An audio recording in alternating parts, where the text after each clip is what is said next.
Para que veáis Mindfactors, que aquí hay transparencia total y esto no tiene nada que ver con el tema del programa, pero me apetecía compartirlo con vosotros, ¿vale?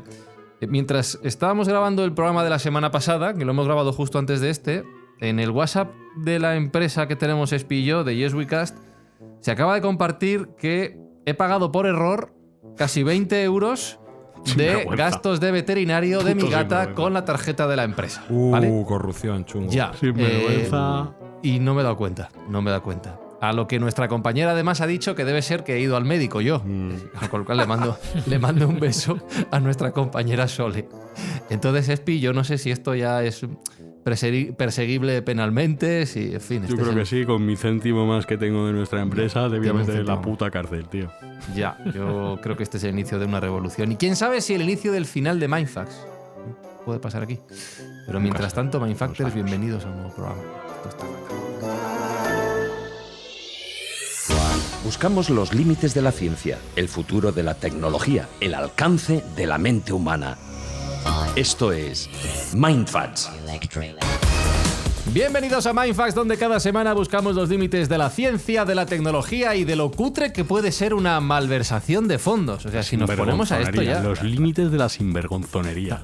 20 euros en Alberto Espinosa, ¿qué opinas como accionista mayoritario de este desfalco? Estoy indignado. Indignado por eso, vas por lo cutre, tío. Llévate 200 millones, un robo de 20. Joder. 17,55 para ser exactos, Jesús Callejo, es intolerable. Bueno, es lo que dice Espi, llévate 200 millones, pero lo que creo es que no los tenéis. No te voy a... Por eso, que se los lleves. Es que se lo lleves, virtual. Como penitencia, Sergio Cordero, puedo reintegrar los 17,55 y aportarlos además a los fondos que Mindfacts destina cada trimestre a hacer el bien.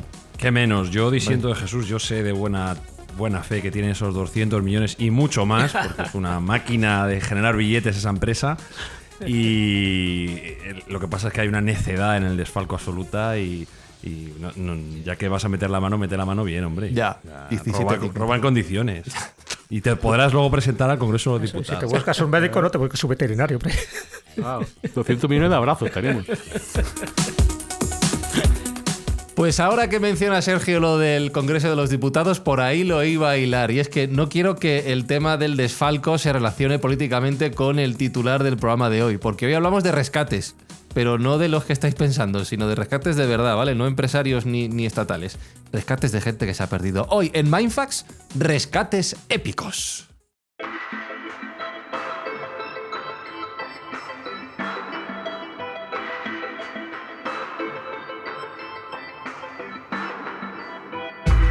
Porque, Sergio, la especie humana avanza, cada vez se supone que somos más inteligentes, capaces de hacer más y más cosas y mejor, a ser posible, pero a veces metemos la pata, a veces nos enganchamos en algún sitio que no debemos, nos quedamos atrapados y, mira que a veces nos metemos con nosotros mismos, pero yo creo que la sustancia del ser humano en el fondo siempre es buena y siempre hay alguien dispuesto a ayudar a quien realmente lo necesita.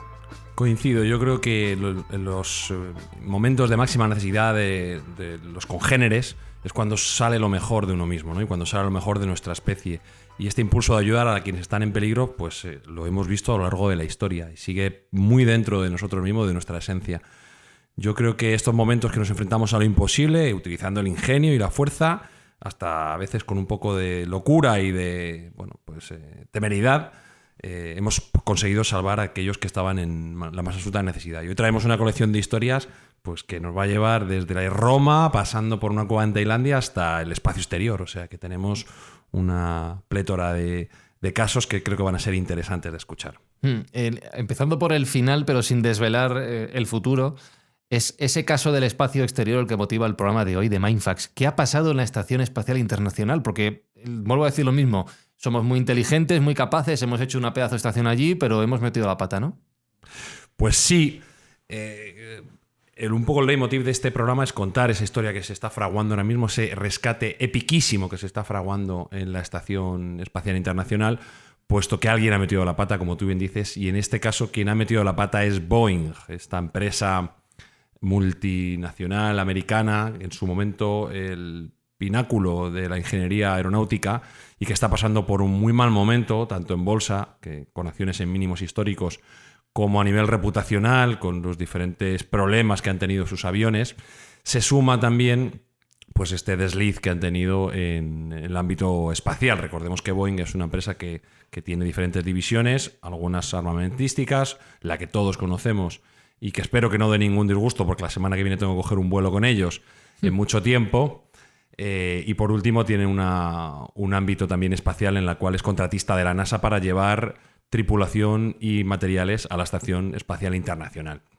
Ya había en su programa malas expectativas porque el programa de Boeing, que se llama Starliner, pues lleva un retraso de 7 años. Llevó un retraso de 7 años cuando llevó el día 5 de junio a los astronautas Butch Wilmore y Sunny Williams en esta nave Starliner. Había costado mucho pasar los filtros de la NASA, había pues retrasos importantísimos y penalizaciones económicas tan altas como de $1.600 millones por retrasos y por malas prácticas. De hecho, el primer test ni siquiera llegó a cumplir los objetivos mínimos marcados.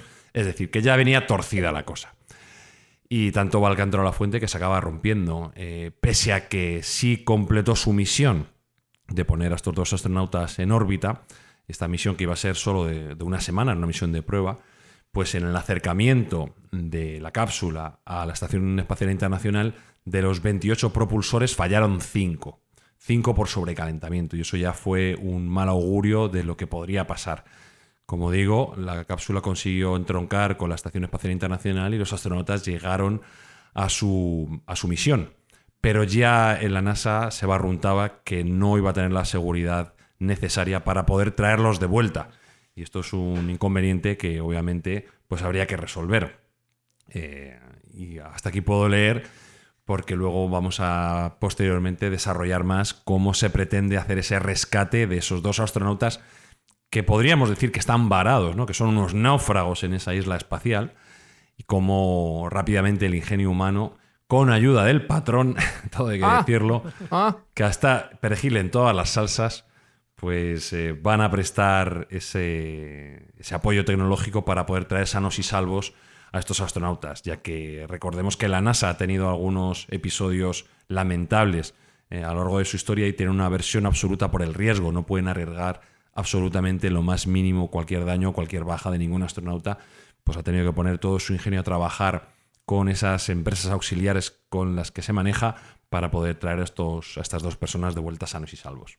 Mira que iba a decir Espinosa que esto pasa por no llamar al patrón y llamar a Boeing en su lugar, y tiene que venir el patrón a resolver los problemas. Ya, tío, la verdad que es... No sé si habéis visto el despegue macho del nuevo Raptor ese gigantesco que tiene, tío. Hostia, es que impresionante. Si es que es un rascacielos, tío. O sea, es que eso es lo que nos va a llevar a Marte, el Spaceship, eso es lo que nos va a llevar a Marte. Más grande que el Saturno 5, tío, el cohete más grande que se ha hecho en la historia. Es increíble. ¿Y cómo vuelve ese puto mole a su sitio? Aparca allí, ¿sabes? Que tú para aparcar un coche necesitas 12 metros de sitio, tío. Pita, cuando vuelve para atrás, pita como un camión. Pues es que echa humo, echa humo. La verdad que... Se ha aparcado, pero lo que no contamos es los 6 o 7 que se estrellaron antes. Es que para todo hay que hacer prueba y error. Eso ya lo decía. Últimamente Elon me tiene un poco cabreado con sus cosas en Twitter y con lo que está haciendo con Twitter, pero parece el otro lado del negocio, la verdad que... Joder, hay que quitarse tiene su lado bueno. Tiene su lado bueno. Sí. Y efectivamente, hasta los más grandes echan un borrón, Sergio, y tú querías traer algunos casos de rescates históricos épicos a lo largo de los siglos, y ya lo decías que nos íbamos a remontar para comenzar hasta el Imperio Romano, nada más y nada menos. Publio Cornelio Escipión, el africano, fue protagonista, lo que no sé si es, protagonista de un rescate, pero no sé si como víctima o como rescatador. ¿Qué le pasó? Ahora te lo cuento. Es que fue las 2 cosas. Es que fue las 2 cosas y ya te voy a explicar el porqué. Vale.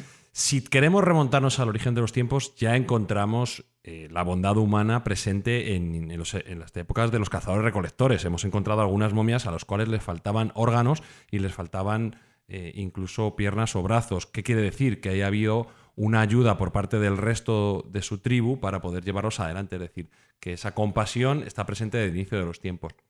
Pero yo he querido buscar algunos episodios que fueran significativos, y como tengo un gran amor por la historia, y por eso me arrimo todo lo que puedo a Jesús, y Roma especialmente me gusta muchísimo, pues creo que este episodio es un momento en los que la lealtad y el deber familiar definieron el destino de una nación. porque probablemente la historia de Roma hubiera sido distinta si no hubiera ocurrido este episodio. Y efectivamente hablamos de Publio Cornelio Escipión.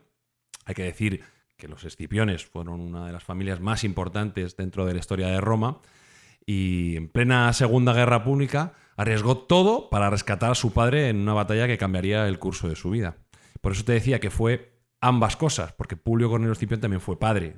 Se llamaban del mismo modo. Ya sabes que los nombres de los romanos se han repetido. De hecho, ha habido varios Publios Cornelios Escipiones que tienen el nomen, el cognomen y el nombre familiar y el cognomen.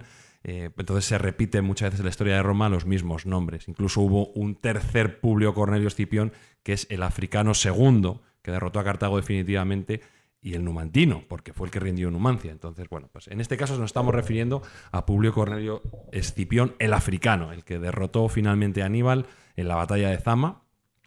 Y es que a tan solo 18 años, algunos dicen 17, 18 años, ya demostró un sentido de la valentía y lealtad inigualables, porque arriesgó su vida sin dudar para salvar a su padre en plena batalla. Roma en aquel momento estaba en medio de la Segunda Guerra Púnica, uno de los conflictos que ha moldeado nuestro mundo, y en la batalla de Tesino concretamente, Aníbal Barca lanzó una invasión hacia Italia que sorprendió y dejó a los romanos completamente con el pie cambiado, atravesando los Alpes con ese ejército que ya sabéis que se decía que estaba formado por elefantes, caballería, soldados, auxiliares, etc. Aníbal le mostró una audacia y una estrategia tremenda, y con diferentes victorias en el propio campo de los romanos, en Trebia, en el lago Trasimeno, en Canae, pues parecía imparable, ¿no? Y en este contexto de caos y miedo, Escipión sacó lo mejor de sí mismo y sacó lo mejor de su genética, ¿no? La gens Cornelia fue, como digo, una familia muy destacada y que puso toda su valentía al servicio de Roma. Y es que durante la batalla del río Tesino pues, fue una de las primeras confrontaciones de la Segunda Guerra Púnica, y ya Aníbal en suelo italiano pues, se movía como Pedro por su casa realmente, porque era tan rápido y tan astuto que siempre o normalmente cogía a los generales romanos por sorpresa. Y en este caso, Publio Cornelio Escipión padre, o Publio Cornelio Escipión senior, como se llama, o el viejo o el mayor, como le llaman las fuentes, era, aparte de general, era cónsul romano. Ya sabéis que el cónsul pues era nombrado por una anualidad y se ponía, era digamos el jefe militar de Roma. Normalmente había dos en el mismo periodo, y en este caso Publio Cornelio Escipión padre lideraba un ejército para enfrentar a las fuerzas de Aníbal y limitarles, ¿no? Pero bueno, hay que destacar que Aníbal está considerado uno de los mejores generales de la historia, y superioridad táctica y movimientos por sorpresa pues cogieron a los romanos por desprevenidos, ¿no? Y en esa fragor de la batalla, en ese caos, en ese momento crítico, pues Publio padre fue herido de gravedad y quedó atrapado y rodeado por una serie de fuerzas enemigas, ¿no? Pues imaginaros la victoria que era para los cartagineses el poder atacar y poder malherir, incluso secuestrar al general de los ejércitos romanos, y ni más ni menos que cónsul de Roma, ¿no? Bueno, pues algo que Escipión el africano, Escipión hijo, no pudo consentir, y a pesar de su juventud, ya digo, 17, 18 años, en la min llamán de los romanos, decidió actuar, ¿no? Con una determinación pues impensable por la peligrosidad del asunto, porque era romper las líneas enemigas y rescatar a su padre. Él reunió un grupo de soldados y para allá que se dirigió sin pensárselo dos veces, y desafiando a los cartagineses y enfrentándose a todos los soldados que le salieron al paso, y todos los que rodeaban a su padre, logró abrirse paso hasta él y ponerlo a salvo. Y aquí pues, tenemos que nombrar una de las formas de ser romanas, ¿no? Que no es solo la valentía, sino el profundo sentido de la pietas, ¿no? Que es el deber y el respeto a la lealtad a la familia y a la patria, que es uno de los valores fundamentales en los cuales pues, se sustentó esa gran sociedad que fue Roma. Y este concepto pues iba mucho más allá de la simple relación familiar. Era el deber hacia los padres, hacia la familia y hacia la patria. Y había que ser excelente en la batalla y, por supuesto, no mostrar ningún tipo de miedo ni de duda. Y rescatar a su padre pues fue algo que le salió de dentro, como no puede ser de otro modo, desafiando a todas las probabilidades, puesto que lo más normal es que hubiera muerto tanto él como su padre. No dudó en arriesgar su vida y la de sus compañeros para salvar a su padre. Y esta muestra de valentía no pasó desapercibida. En Roma los ciudadanos y senadores le empezaron a ver como una figura destinada a grandes cosas. Creo que se le condecoró con la Corona Cívica, que es uno de los premios más importantes. No, pero por la rechazó. acción. La rechazó. Dijo La que rechazó. su principal recompensa era haber rescatado a su padre. Sí, porque la Pues Corona con Cívica... con más motivo, Claro, con más motivo para ser Por eso, honrado que todavía y que quede en fue nuestro... un gesto mucho más alabado que un chavalillo de 18 años pues no quisiera la corona cívica. La corona cívica, que era una corona hecha con hojas de roble, en fin, el roble estaba asociado al dios principal, pues solo se daba o a fundadores de ciudades o a gente que había salvado la vida de otros compañeros suyos, ¿no? Entonces, que alguien la rechace como él, diciendo que la mayor recompensa era salvar a su padre, pues eso todavía le generó mucho más fervor y mucho más carisma, que es lo que luego le sirvió para diferentes campañas. Acordaros que él también participó en la batalla de Canas, que también fue una de las batallas más sangrientas de la historia de la humanidad. Sí, definitivamente. Pues esto es un prohombre, un superhumano que pues se demostró no solo valiente, sino además humilde, y bueno, cimentó una de las épocas doradas de Roma, y posteriormente, ya sabéis, que con la batalla de Zama concluye ganando a Aníbal en su propia casa, por así decirlo, en su patio trasero, y se consagra como uno de los generales más importantes de toda la historia. Entonces, bueno, pues me parece trascendente traer ese rescate suicida por parte de Escipión, y cómo los grandes hombres nunca dudan cuando tienen que actuar. Entonces, puede ser un ejemplo claro de lo que se debe hacer por un padre, pero también por uno mismo, porque al final el despreciar a la muerte para rescatar lo más sagrado que uno tiene, pues no deja de ser algo humano también. Esto durante un minuto se ha parecido a la escóbula, ¿no, Espi? ¿No crees tú? ¿Eh? Sí, un poco. Estaba pensando yo, digo, tiene futuro Sergio la escóbula. Tocamos todos los palos aquí. Lo ha contado muy bien. Pues hablando de la escóbula, y vamos a ir saltando de historia en historia, y quiero ir cambiando entre Jesús y Sergio. También está muy de actualidad Jesús, por motivos que ya hemos comentado en Mindfacts, todo lo que ocurre en Israel. Sí. Y esto nos lleva a un caso ocurrido en 1976, de un avión que también hubo que rescatar, ahora nos contarás por qué, conocido como Operación Entebbe o Operación Trueno. ¿Qué ocurrió? Bueno, pues también una operación de rescate de estas que si no lo ves no te lo crees. De hecho, se han hecho películas, creo que hasta 3 versiones, ¿no? 3 películas diferentes, donde, pues eso, en este caso las fuerzas de defensa de Israel, pues demostraron su pericia, su coraje y, bueno, y sus buenas fuentes, ¿no?, de información para rescatar a unos pasajeros que, bueno, pues prácticamente ya tenían su firma mortuoria.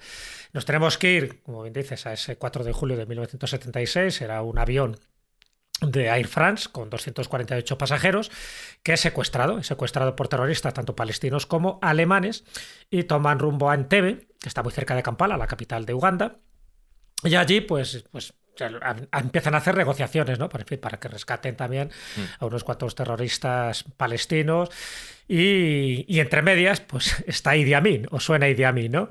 En fin, sí. el famoso dictador de Uganda, en fin, caníbal además, bueno, tenía todas las virtudes de un ser humano, el Idi Amin. Lo mejor de cada casa. Vamos. Madre mía, sí. Y entonces, ¿qué ocurre? Pues que las Fuerzas Armadas de Israel y el Mossad empiezan a realizar una de las acciones militares más arriesgadas de toda la historia, ¿no? ¿Y en qué consiste? De una forma muy rápida, ¿no? Porque, en fin, hay una serie de preliminares y todo este tipo de cosas, ¿no? Pero bueno, lo que intentaré es rescatarlos y, por supuesto, pues que haya las menos muertes posibles, por lo menos me refiero de los pasajeros, ¿no? De los rehenes. Y efectivamente, pues bueno, el gobierno francés insta a Idi Amin, ¿no?, para que acepte recibir el avión. Al final se entabla una especie de negociaciones paralelas, ¿no?, diplomáticas, pero por otra parte el ejército israelí tiene claro de que las negociaciones diplomáticas no van a ninguna parte, y lo que se hace es eso, que después de una semana de secuestro, cuando, imaginaros, ¿no?, las condiciones alimentarias eran ya muy precarias, las sanitarias también, ya había pasajeros que se estaban poniendo enfermos y que no quedaba más remedio que intervenir cuanto antes. Ahí es donde se interviene, ya te digo, cuando menos se lo espera, ¿no?, porque prácticamente se llevaban a cabo estas negociaciones parlamentarias, en fin, de buena fe, pero por supuesto los terroristas palestinos y alemanes no tenían ningún tipo de interés en entregar su mercancía, en este caso a los pasajeros, sin obtener ellos los beneficios que pretendían. Así que se hizo una especie de operación relámpago, que consistía, pues eso, que entraron a saco por sorpresa. 3 rehenes murieron en la acción, porque se les advirtió que se agacharan cuanto antes, ¿no? En fin, para evitar los menos daños posibles, y empezaron pues eso, a hacer disparos que impactaron contra los terroristas. Ya digo, 3 rehenes al final acaban muriendo. Al resto se les salva, los secuestradores fueron abatidos y también más de 40 soldados ugandeses, porque también estaban, por supuesto, los soldados de Idi Amin haciendo de las suyas. Todo el mundo se quedó sorprendido de la rapidez y de que hubiera tan pocos muertos dentro de esos pasajeros, dentro de esos rehenes. Y aquí viene lo curioso, porque el jefe o el comandante de las fuerzas de asalto era Jonathan Netanyahu. Jonathan Netanyahu era el hermano mayor de Benjamin Netanyahu, que, como bien sabéis, es el primer ministro. Ha sido varias veces primer ministro de Israel y lo sigue siendo actualmente, ¿no? Y bueno, y lo cuento ya como una anécdota, ¿no? Claro, Idi Amin quedó cabreado, ¿no? Porque en el fondo se sintió burlado y dijo, bueno, me han tomado el pelo en mi propio territorio. Y dame de comer. Claro, dame de comer. Sí, porque en el fondo era un poco un tour de force, ¿no? Dice, bueno, a ver quién es el que domina, el que gana aquí, ¿no? Esta estrategia. Claro, no sabe que los israelitas en este tipo de cosas están ya como mucho más adiestrados. Bueno, pues una de las rehenes, vamos, una de las personas que en su momento no estaba dentro del pasaje porque fue trasladada a un hospital, porque tenía un hospital ugandés, porque tenía una enfermedad, entonces no estaba en el momento de ese rescate. ¿Qué es lo que hacen los soldados de Idi Amin? Van al hospital y se la cargan directamente, ¿no? Como diciendo, bueno, como una especie de pataleta, ¿sabes? Dice, ya que no he podido rescatar o salvar a mis hombres, pues mato a esta pobre mujer, que por entonces tenía 75 años, y que la había sacado de allí los primeros días del secuestro de Entebbe.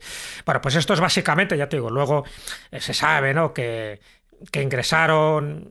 Bueno, pues eso, hubo más atentados o más intentos de atentados contra soldados israelíes y sobre todo contra los que se había rescatado, contra los propios rehenes, que ya ves tú, qué culpa tenían los pobres. Pero era un poco ese tipo de pataletas, y es lo que hizo, pues eso, que distintas personas tomaran un poco la resolución de contar lo que había de verdad. Lo que contaron durante esa semana de secuestro fue alucinante y fue terrible, porque es verdad que luego se confirmó que si los soldados israelíes no hubieran tomado la decisión en esa semana de haberlos rescatados, prácticamente hubieran muerto todos, unos por enfermedades, otros porque los abatían y otros sencillamente porque ya se daban cuenta de que las negociaciones no llevaban a ningún término. Y ellos sí que estaban dispuestos, los palestinos y los alemanes, a suicidarse, y suicidarse con todo el pasaje. Por lo tanto, es verdad que se puede considerar como un rescate épico por las circunstancias que se dieron y sobre todo por la cantidad de vidas que salvaron. Ya te digo, recomiendo las 3 películas de medio ficción, medio históricas que se han hecho alrededor de esta Operación Trueno. Pero fíjate, Espinosa, cómo a veces el pasado nos explica el presente. Que el hermano mayor de Benjamin Netanyahu muriera en ese atentado de los palestinos nos puede explicar cositas que pasan ahora, ¿eh? Sí, lo mismo está ahí a lo mejor un poco... A lo mejor tiene un poquito de trauma. No lo sabemos.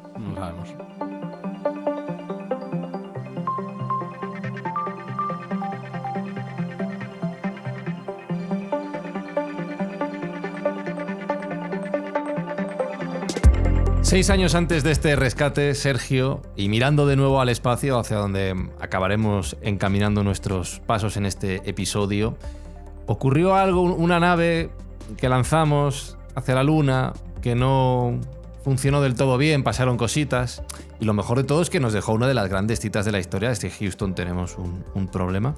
¿Qué le pasó al Apolo 13? ¿Salió mal?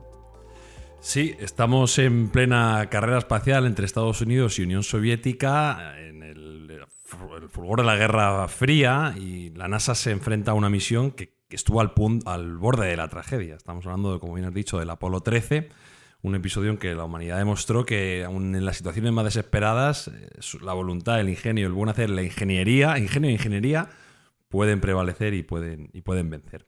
Estamos hablando del 11 de abril de 1970. La NASA lanza la misión Apolo 13 con un objetivo que es claro, que es llegar a la Luna. A bordo viajan 3 astronautas, uno de ellos muy laureado y muy experimentado, 2 de ellos que eran novatos. James Lovell, conocido como Jim Lovell, Fred Haise y Jack Swigert. Esta era la tercera misión que estaba programada para alunizar. Las 2 anteriores habían tenido éxito y se pensaba, bueno, pues que ya que había habido 2 precedentes que fueron exitosos, este no tenía que tener mayor problema. Sin embargo, pues el Apolo 13 enfrentó una serie de problemas que al final lo convertirían en probablemente el rescate más épico de la historia de la humanidad y uno de los más recordados. Todo marchaba según lo previsto hasta el 13 de abril, cuando una explosión en uno de los tanques de oxígeno pues produce una situación crítica en la nave. La explosión no solo destruyó el tanque de oxígeno, sino que dañó seriamente otros sistemas también, con lo cual no había suministro de energía y el soporte vital de los astronautas pues estaba totalmente deteriorado. Y es ahí cuando se pronuncia por parte de Lovell esa frase que pasa a la historia, pero debo decir que es una frase falsa. Nunca dijo Houston, tenemos un problema, ¿Ah, no? sino Houston, hemos tenido un problema. Ah, eso ya está solucionado. Ya Houston, está. we had a problem. Ah. Hemos tenido un problema, no tenemos un problema. Yo creo que fue por la película que luego comentaremos de Ron Howard, el doblaje español quizá no fue el adecuado y se quedó esa frase que no es del todo correcta. Entonces, Houston, hemos tenido un problema. E imaginaros estar a cientos de miles de kilómetros de la Tierra en medio del vacío y que de pronto los sistemas de soporte vital fallen. Pues la ansiedad, ¿no? El miedo. Los astronautas están muy entrenados y están sujetos a todo tipo de presiones psicológicas previas al viaje para poder contrarrestar este tipo de situaciones que pueden pasar.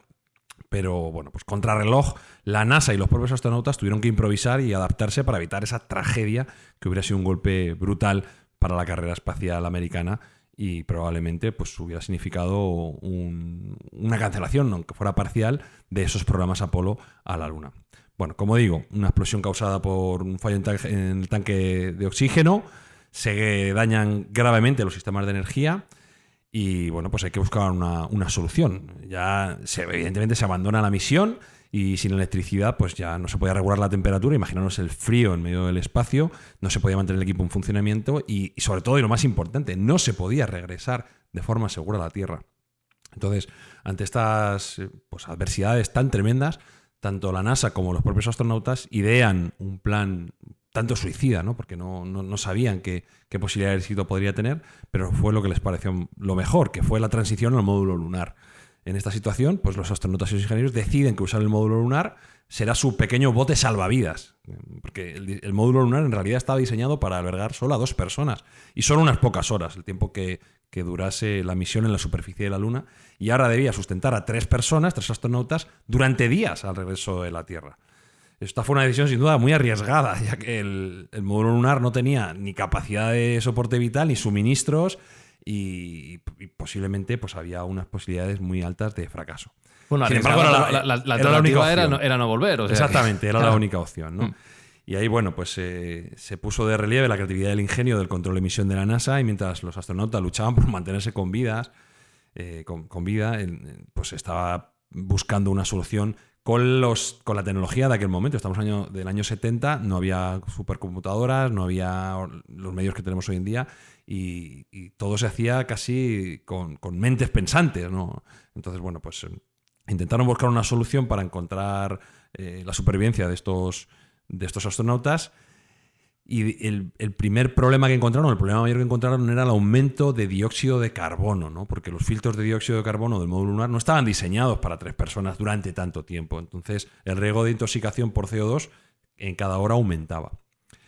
Y los ingenieros de la NASA encontraron una solución que fue construir un filtro de dióxido de carbono improvisando materiales que tenían los astronautas a mano. O sea, fue como un escape room allí en un momento determinado, con muy poquita antelación y muy poca preparación, con cinta adhesiva, una funda de traje espacial y otros componentes básicos. Siguiendo las instrucciones que les daban en el control de misión, los astronautas pudieron construir un sistema que permitió reducir el dióxido de carbono salvando sus vidas. Y bueno, pues este momento es recordado como un ejemplo de la creatividad y de cómo el ser humano en momentos de presión es capaz de pensar de forma como una mente colmena, aprovechando los esfuerzos de diferentes personas y encontrar una solución a algo tan improvisado, ¿no? Como digo, un símbolo de ingenio y perseverancia. A más de 300.000 kilómetros de la Tierra, estos astronautas tuvieron que crear esa solución con lo que tenían a mano. Y bueno, pues finalmente fueron exitosos, crearon ese filtro, pudieron regresar a la Tierra, pese a que debía también someterse a otra penuria, que fue la redirección de la trayectoria de reingreso. Porque claro, habían salvado el primer escollo, que era poder volver a la Tierra, quedaba el segundo, que era no menos importante, que era reingresar en la atmósfera sin ser evaporados. Y bueno, pues los propios astronautas y el equipo de la Tierra, calculando la trayectoria manualmente, con el menor mínimo margen de error posible, pues hicieron las maniobras de corrección y aterrizaje oportunas para poder utilizar el sistema de propulsión del módulo lunar y garantizar que la nave se mantuviera en la ruta correcta para no desintegrarse en la entrada de la atmósfera, que como sabemos pues es uno de los mayores riesgos que tiene cualquier nave que reintegre en la Tierra. Finalmente, 5 días después, el 17 de abril de 1970, la cápsula del Apolo 13 reingresa en la atmósfera terrestre y aterriza en el Océano Pacífico, donde fueron rescatados por la tripulación del buque USS Iwo Jima. O sea, este rescate a mí me parece que es lo más épico que ha sucedido en la historia de la humanidad y está muy bien narrado en la película de igual nombre, Apolo 13, que dirigió Ron Howard. Curiosamente veremos que aparece luego más adelante también con otra película de rescates. Parece que le gustó la temática. Está protagonizada por Tom Hanks y bueno, pues marcó una época y un antes y después de la fidelidad que tenían las películas basadas en el espacio.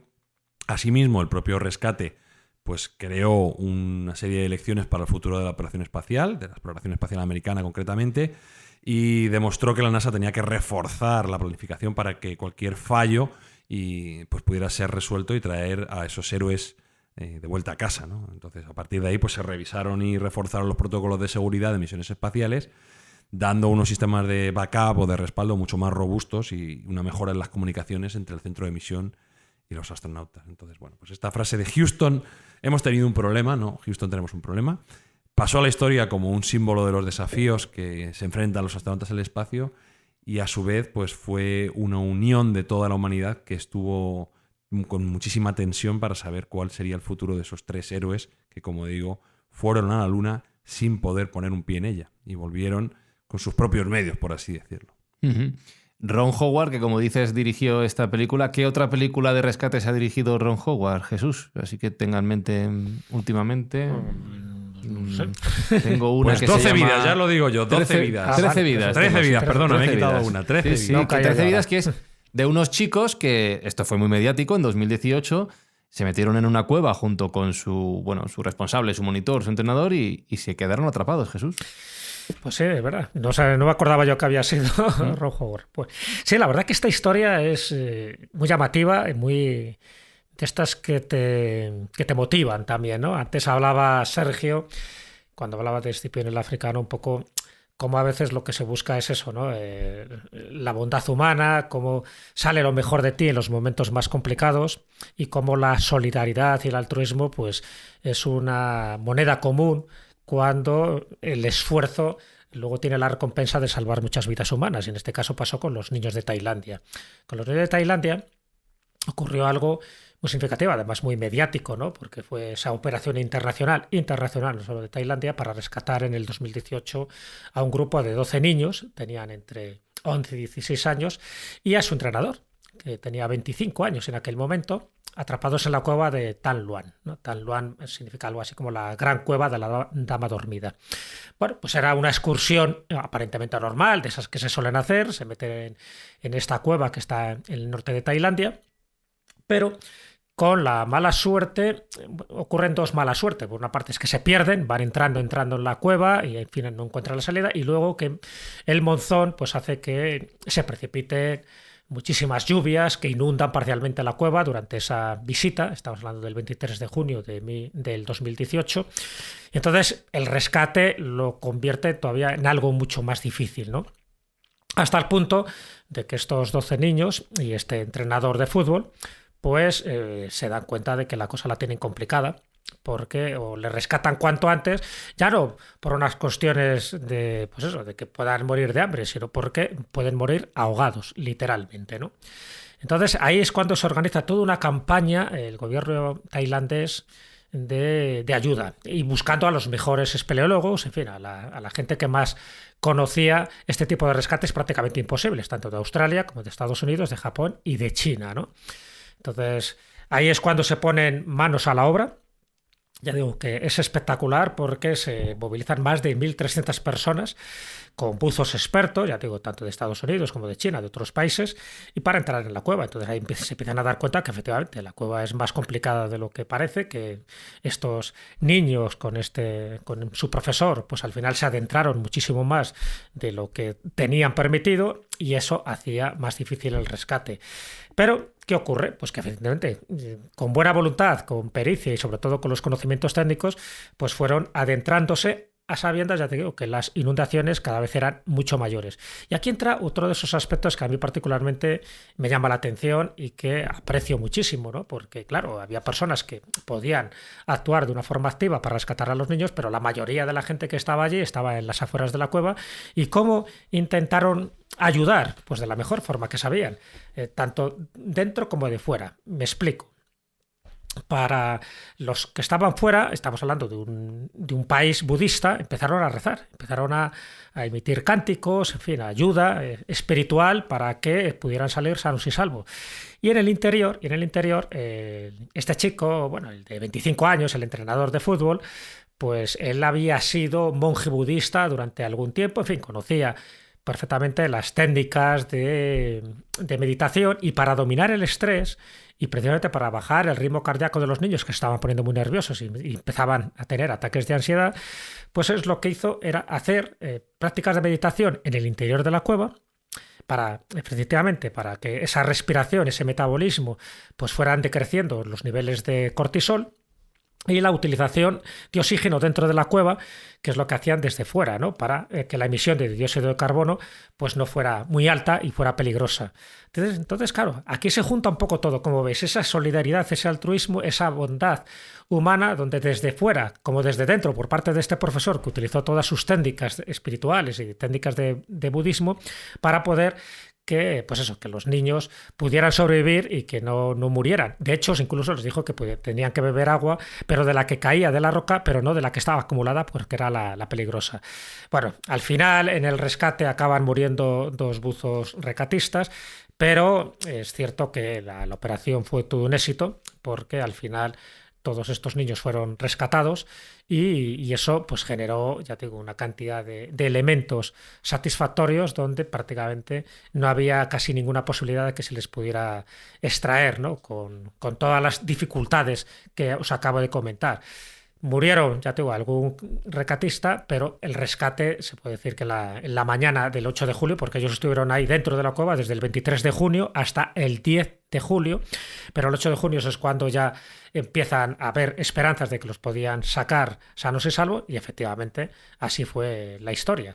Con lo cual, luego se convierte también en película, como no, donde se informa que... Y muy buena, ¿eh? Y muy buena, además, sí, es verdad. No, hombre, a ver, el director ya sabes que es una garantía de que las películas que hace suelen ser siempre muy, muy exitosas.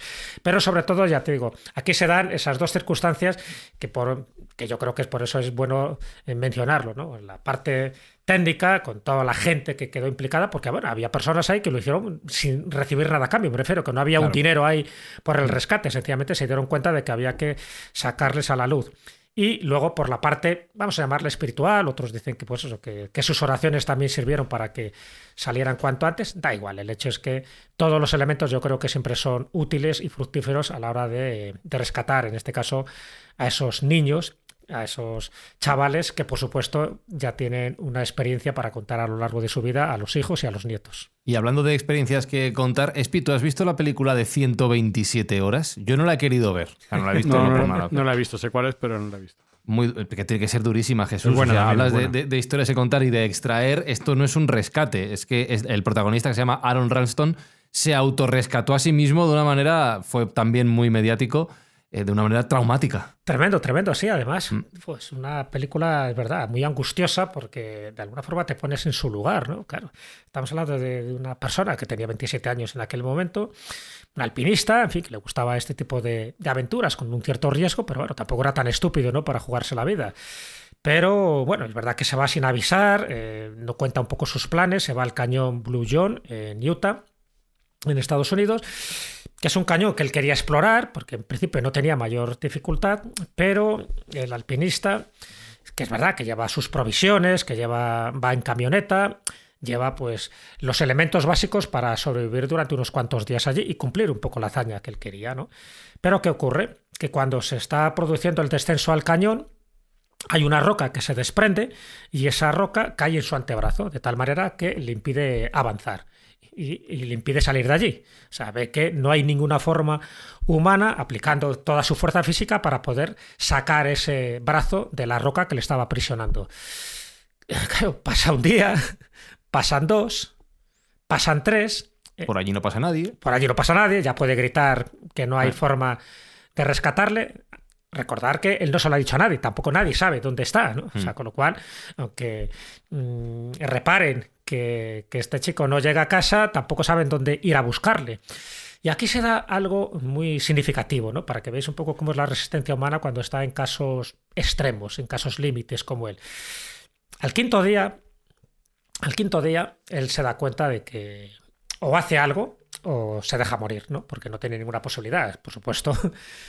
No tiene acceso a la comida, a la bebida, tiene una navaja suiza, una navaja además sin filo, y eso son un poco el instrumento que tiene para tomar una decisión, ¿no? Y a los 5 días esa decisión, claro, la decisión es dejarse morir o romperse el brazo, es decir, mutilarse el brazo. ¿Qué ocurre? Que a los 5 días Ralston ve a su hijo no nacido en una premonición, en una visión. ¿Sabes? Él, claro, ya empieza a tener una serie de sueños, de visiones, claro, por supuesto, ya hay un estado expandido de su conciencia donde ve que la cosa va muy mal, ¿no? Y ve a ese hijo que va a nacer en el futuro, que por supuesto ahí todavía le faltaban unos cuantos años, pero le da motivación, le da fuerza, le dice, bueno, ya está, hay que salir de aquí, ¿no? El antebrazo hay que romperlo. Y entonces es cuando utiliza esa navaja suiza, cuando tiene que romper, imaginaros, ¿no? Primero se hace un torniquete, en fin, hace uso de un mosquetón que tiene ahí, ¿no? Para apretarlo, envuelve, al final se va cortando, bueno, se va cortando por fases, ¿no? Porque primero tiene que romper el hueso como tal y luego tiene que ir cortando los tendones y los músculos con esa navaja, lentamente y, claro, y procurando no desmayarse demasiado para no desangrarse. Se me ocurren planes mejores para un sábado. Efectivamente. Sí. Al final, bueno, sin entrar en detalles, que desde luego para eso está la película, logra salir del cañón y con sus últimos alientos y sus últimas fuerzas, imaginaros, ¿no? Con el muñón fresco, pues sale de allí, va caminando, en fin, es lo de las 127 horas, que por eso se llama así la película. Él escribe un libro al año siguiente que se llama Entre la espalda y la pared, y nunca mejor dicho. Entonces él comenta cómo va caminando deshidratado prácticamente, porque acordaros, ya estaba prácticamente a punto de morir, hambriento, moribundo, con buitres carroñeros que estaban por ahí sobrevolando, estaban ahí esperando la víctima propiciatoria, hasta que encuentra a 3 turistas, le cuenta la historia y 6 horas después pues, de amputarse el brazo, 6 horas después de haberse amputado el brazo, es cuando es rescatado. Bueno, llega al hospital y efectivamente pues ya le hacen la cura de emergencia. ¿Y qué es lo que le hace? Porque el brazo sigue en el cañón, ¿no? En Blullón. Entonces él, cuando tiene fuerzas al cabo de unos cuantos días, vuelve otra vez a este cañón para rescatar el brazo, incinerarlo y las cenizas las vuelve a echar en el mismo lugar donde él tuvo que cercenarse, ¿no? Este brazo, porque decía que allí pertenecía. Porque él se hizo una foto también, antes de irse hizo una foto para descubrir el sitio exacto donde tenía que volver, porque el cañón os podéis imaginar que es bastante largo. Bueno, como veis, es un rescate hacia sí mismo, pero cuando pasa el tiempo, bueno, ya sabéis que la película ya es posterior, pero cuando pasa el tiempo, efectivamente, él se acaba casando y tiene un hijo llamado Leo, nacido en el año 2010, y era el mismo hijo, la misma persona, el mismo niño que él vio en aquella premonición, en aquella visión dentro del cañón. ¿Cómo te quedas, Espinosa? Ya ves. Toma ya. La película es muy buena, de Danny Boyle. Mm. Y recomendable 100%. Es verdad que es un poco truculenta, ¿no? Pero por lo que sea. Muy buena. Muy buena. Sí, pero con final feliz. Sí. Bueno, por cierto, luego él siguió haciendo alpinismo. O sea, que te quiero decir que a pesar de que le falta parte de un brazo, él sigue haciendo alpinismo, escalada, y para él fue una motivación más dentro de sus limitaciones físicas, pero una posibilidad más de seguir explorando y sobre todo de servir un poco de referente para otros chavales, otros jóvenes que con otro tipo de problemas físicos que no sea Milán para nada, que se pueden conseguir los retos que uno quiera, siempre y cuando le pongas voluntad y, por supuesto, pues tengas la técnica suficiente, ¿no? Y que tengas también, como siempre, un centímetro de buena suerte, que siempre es necesario.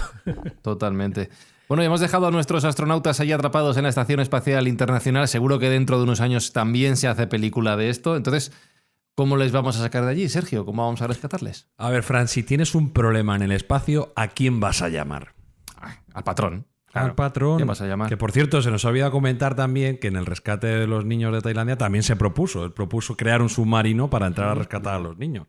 Finalmente se optó por la vía de la sedación, lo sacaron sedados a los niños y no hizo falta. Pero él ya tenía su pequeña solución para sacar a esos niños con un submarino que probablemente no hubiera sido posible por los recovecos de... Sí, no era muy Pero factible, bueno, no. En este caso, la NASA siempre tiene obligación de trabajar con al menos 2 contratistas, entonces tiene que tener un plan B, un plan C y un plan E, si me apuras.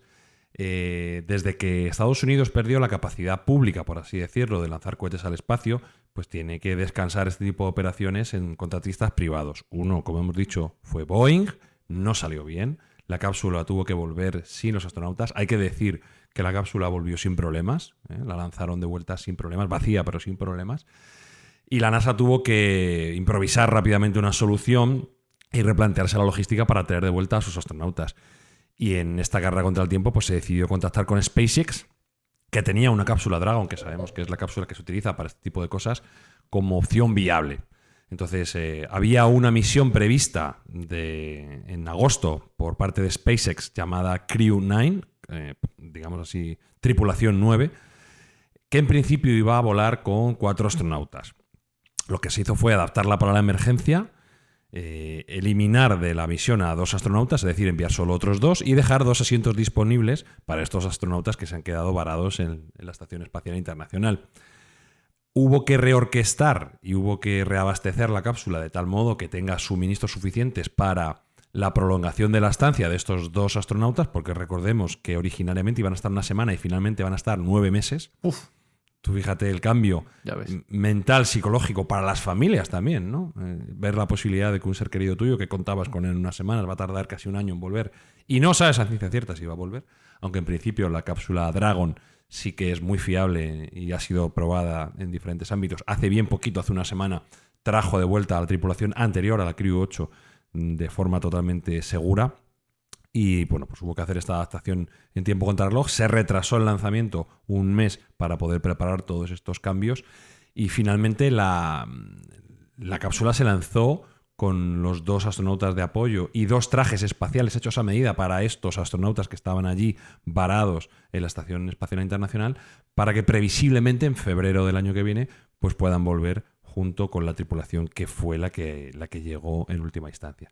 Entonces, es admirable ver cómo la capacidad de reacción de la NASA y de SpaceX, uniendo fuerzas en una colaboración público-privada, se ha encontrado una solución técnicamente viable en un entorno tan peligroso como el espacio exterior, donde cualquier mínima desviación de la solución original puede significar la muerte de diferentes astronautas. Y recordemos, como hemos dicho al inicio, que la NASA ya no puede permitirse ningún lujo en este ámbito, porque ya son muchos los que han fallecido en aquellos desastres en su momento del Challenger y del Columbia. Entonces, bueno, pues hay una versión a riesgo tremenda dentro de la NASA, como no puede ser de otro modo, y esta solución del patrón y SpaceX, que está cubriéndose de gloria últimamente en el ámbito de sus lanzamientos, pues parece ser que va a ser la solución definitiva y cómo vamos a poder traer de vuelta a estos héroes, ¿no? A estos astronautas.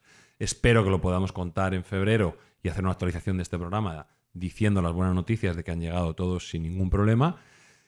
Pero de momento estamos ahí, estamos con el corazón en un puño esperando a ver qué pasa. Yo soy personalmente tremendamente optimista, puesto que la capacidad de SpaceX ya está más que testada y más que probada. Pero quizá esto nos tenga que hacer reflexionar a nosotros y a los técnicos de la NASA acerca de que si va a ser cada vez más frecuente el ámbito espacial y vamos a ir cada vez más veces al espacio, incluso tenemos ya un proyecto para ir a Marte, si no deberíamos tener unos protocolos de seguridad y de rescate mucho más avanzados. Algunos apuntan a que en el momento que empecemos a mandar tripulación tanto a la Luna con la estación Gateway de modo continuo, como a Marte con estos planes que tiene SpaceX y Elon Musk en su nave SpaceShip, quizá realizar una especie de boyas o digamos, cápsulas intermedias entre la Luna y la Tierra y entre la Luna y Marte, de tal modo, si algo pasara mal, pues poder acudir como si fueran una especie de refugios espaciales, ¿no? Y teniendo en cuenta que en ese viaje espacial el retraso entre las comunicaciones puede ser de minutos, habría que dar la capacidad de tomar esas decisiones probablemente de inteligencia artificial. Habría que cargar con programas de inteligencia artificial a unas máquinas, una especie de HAL 9000 benigno, que pudiera tomar la decisión de si hay que abortar una misión o hay que retirarse a estas cápsulas o a estas boyas espaciales de salvamento, que no sea un humano el que tome la decisión, sino que sea una máquina y que no dependa de esos minutos que pueden ser preciosos a la hora de tomar esa decisión. Este girito final no me lo esperaba, me ha dejado roto lo de la inteligencia artificial. Pues mira, para que veas que no solo vale para crear monigotes y carátulas de los podcasts, sino que puede ayudarnos también a tomar decisiones en las cuales haga falta una mente más analítica y más fría de la que puede ser un ser humano.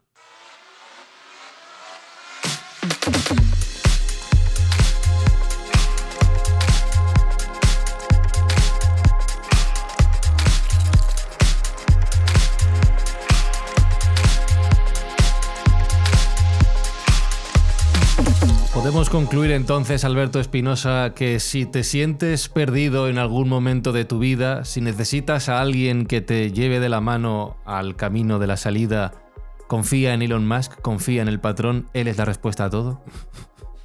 Totalmente. Alabado sea. Alabado sea el patrón. Alabado sea el patrón. ¿Podemos concluir entonces, Jesús Callejo, que 3/4 partes de lo mismo, pero con la inteligencia artificial es la salida para todo?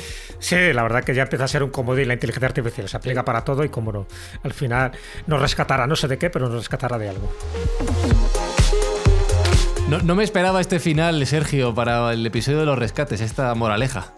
Fíjate, hay que sacar conclusiones de todo y quizá debemos prepararnos para el futuro lo que se nos está viniendo encima, porque realmente si se cumplen las previsiones, ya sabéis que el tiempo Elon es distinto al nuestro, pero tan pronto como en el 2026 podríamos estar mandando misiones a Marte, con lo cual, bueno, pues hay que tener esa capacidad de rescate, ¿no? Por si las cosas salen mal o no salen como están previstas, tener un plan B es esencial. Y mientras tanto, en el tiempo humano, en el tiempo Mindfuck, Sergio, seguiremos intentando ayudar a la gente que necesita que le echen una mano lo poquito que podamos. Nosotros vamos a rescatar lo que podamos a la gente que le hace falta. Y entre esa gente pues está nuestra tradición clásica de otorgar juguetes a los niños que quedan olvidados por Papá Noel y los Reyes Magos. Ahí vamos a estar un año más. Y por otra parte vamos a ayudar a la Fundación Kifel para ayudar a la erradicación de enfermedades raras y ayudar pues, a aquellas personas que lo están necesitando también. Dicho queda, y volvemos en 7 días con un nuevo episodio de Mindfax y con más ganas de hacer el bien para la gente que lo necesita y seguir aprendiendo y difundiendo conocimiento entre todos los que nos escucháis semana tras semana. Saludos de Fran Izuzquiza y hasta dentro de 7 días. Chao, chao, chao, chao, chao, chao. Mindfacts llega cada semana a tus oídos a través de Spotify, Apple Podcast, iVoox, Google Podcast o tu aplicación favorita. Búscanos en redes sociales. Somos Mindfacts.